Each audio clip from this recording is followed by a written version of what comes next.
Heto na nga guys, at on the way na tayo pasok sa loob sa Wadi Ladyan. So ito yung part na kung saan nasa pagitan tayo ng bundok ng bato.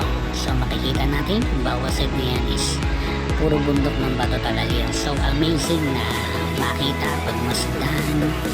Ano mo yun nandito ka sa kalagitnaan ng forest na to. Tingnan natin kung ano makikita natin sa dulo natin. So, kita guys, so hanapin na. Here are some photos.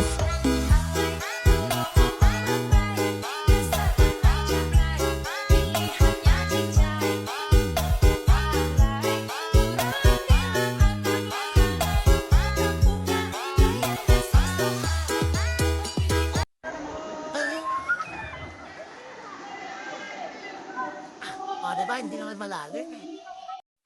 Ayan, ito ulit sa Subway Nas. Pauwi na kami matapos namin pasukin ang loob ng Wadi Rajab. So, yun. Nakaka-enjoy. Adventurous yung pagpasok doon. So, meron yung isang malaking bato. Matatalon ka. At ikaw ay umakyat. So, maraming salamat.